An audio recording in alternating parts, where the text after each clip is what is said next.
آئیے دیکھیے غازی دل، آپ کر لیجئے اندازہ دل، کس نے کھٹکھٹایا ہے بے ساختہ آج نو کے شمشیر سے دروازہ دل۔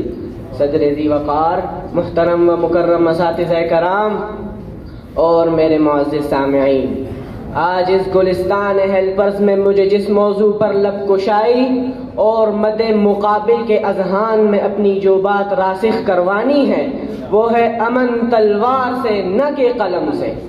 صدر ذی وقار، میں اپنے مداح کا آغاز حضور صلی اللہ علیہ وسلم کے اس ارشاد گرامی سے کرتا ہوں، من رأى منکم منکرا فلیغیرہ بیدہ، کہ جب تم برائی دیکھو تو اسے ہاتھ سے روکو، اور اگر اتنی طاقت نہ ہو تو اسے زبان سے روکو، اور اگر اتنی بھی طاقت نہ ہو تو دل میں اس کو برا سمجھو، اور یہ ایمان کا کمزور ترین درجہ ہے۔ مسئلہ حل ہوا کہ ایمان کا اکمل درجہ ہاتھ یعنی طاقت یعنی تلوار ہے، اور ایمان کا کمزور ترین درجہ طاقت کا نہ ہونا ہے۔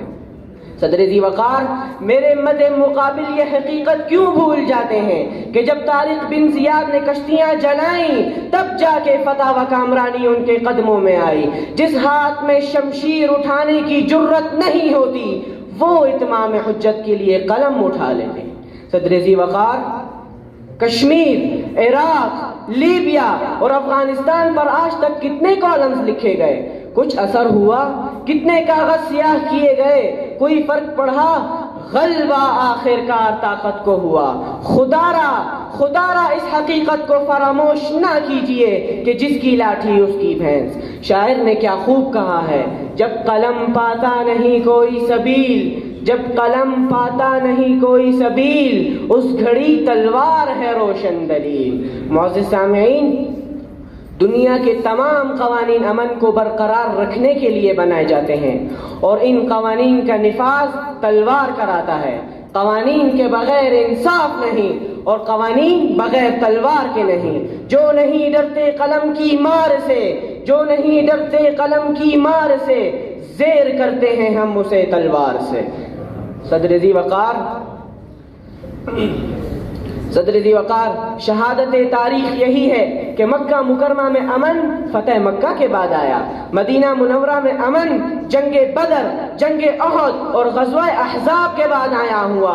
اپنے زعام میں خود کو سپر پاور سمجھنے والے کسریٰ اور قیصر کے گھمنڈ کا خاتمہ اور ان کی شان و شوکت کو زمین بوس کرنے والی طاقت وہ تلوار کی تھی۔ شاعر کی سنو، اسلام کا پودا ہی اس ڈھب کا ہے، اسلام کا پودا ہی اس ڈھب کا ہے، مالی اسے خون دیتا ہے پانی نہیں۔ جناب صدر، قرآن پاک تلوار تھامنے والوں کو غازی اور مرنے والوں کو شہید کا خطاب دیتا ہے، اور ان کو اپنے مقرب بندے بتاتا ہے، اور دوسروں کی طرح ان کو مردہ نہیں بلکہ زندہ کہتا ہے۔ جناب صدر، میرے حریف اس کا کیا جواب دیں گے؟ میرے حریف اس کا کیا جواب دیں گے؟ کیا جنگ آزادی امن کے لیے نہیں تھی؟ کیا محمد بن قاسم قیام امن کے لیے نہیں آئے؟ کیا بر صغیر کی جنگیں قیام امن کی کوششیں نہیں تھیں؟ صدر ذی وقار، میں اپنے موضوع کو شاعر مشرق علامہ محمد اقبال کے ان اشعار پر سمیٹتا ہوں۔ یہ غازی یہ تیرے پراسرار بندے، یہ غازی یہ تیرے پراسرار بندے، جنہیں تو نے بخشا ہے ذوق خدائی۔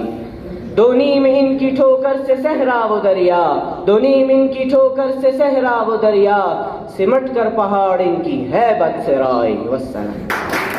القارعة ما القارعة وما أدراك ما القارعة